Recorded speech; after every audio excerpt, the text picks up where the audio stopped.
बहुत समय पहले हिमालय की गोद में बसे एक छोटे से गांव में एक बुद्धिजीवी युवक रहता था।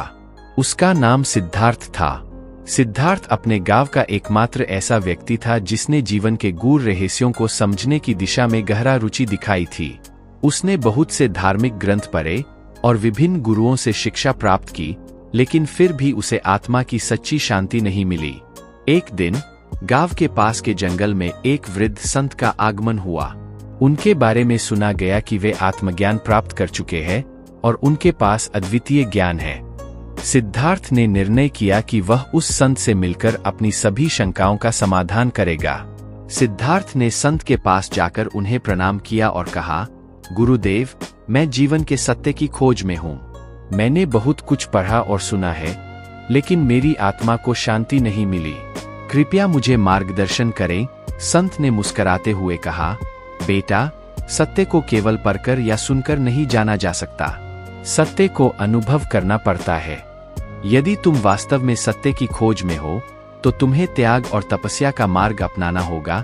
सिद्धार्थ ने संत की बातों को गंभीरता से लिया और उसी क्षण से उसने एकांतवास की राह चुनी। उसने अपने परिवार और गांव को छोड़ दिया और जंगल में जाकर तपस्या करने लगा। उसने खाना पीना त्याग दिया और ध्यान में लीन हो गया। कई वर्ष बीत गए। सिद्धार्थ ने कठोर तपस्या की, लेकिन फिर भी उसे आत्मज्ञान की प्राप्ति नहीं हुई। एक दिन वह पूरी तरह से निराश हो गया और सोचा कि शायद वह कभी भी आत्मज्ञान प्राप्त नहीं कर सकेगा। वह एक नदी के किनारे बैठ गया और सोचा कि अब उसका जीवन समाप्त हो गया। तभी उसके पास एक संगीतकार आया जो वीणा बजा रहा था। उसने सिद्धार्थ को देखकर कहा, भाई, यदि वीणा के तार बहुत ढीले होंगे तो संगीत नहीं बजेगा, और यदि बहुत कसकर बांधोगे तो वे टूट जाएंगे। मध्यम मार्ग ही सही होता है। सिद्धार्थ को अचानक एहसास हुआ कि उसने अपने जीवन में हमेशा अति की है। उसने कठोर तपस्या की, लेकिन उसने संतुलन नहीं रखा। उसे समझ में आया कि मध्यम मार्ग ही आत्मज्ञान की ओर ले जाएगा। सिद्धार्थ ने उसी क्षण निर्णय लिया कि वह मध्यम मार्ग का अनुसरण करेगा।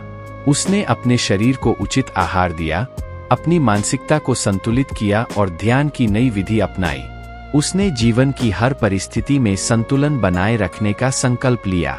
कुछ ही समय बाद एक दिन ध्यान में लीन रहते हुए सिद्धार्थ को आत्मज्ञान की प्राप्ति हुई।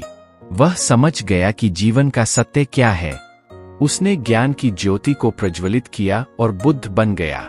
उसके उपदेशों ने अनगिनत लोगों के जीवन को बदल दिया और वह इतिहास में गौतम बुद्ध के नाम से प्रसिद्ध हुआ। गौतम बुद्ध ने लोगों को मध्यम मार्ग का अनुसरण करने की शिक्षा दी। उन्होंने कहा कि न तो अत्यधिक भोग से और न ही कठोर तपस्या से आत्मज्ञान प्राप्त किया जा सकता है। उन्होंने प्रेम, करुणा और ध्यान की महत्वता को समझाया और लोगों को सच्ची शांति की दिशा में मार्गदर्शन किया। गौतम बुद्ध का जीवन हमें यह सिखाता है कि सत्य की खोज में संतुलन महत्वपूर्ण है। उनके मध्यम मार्ग की शिक्षा आज भी हमें जीवन के विभिन्न पहलुओं में संतुलन बनाए रखने की प्रेरणा देती है।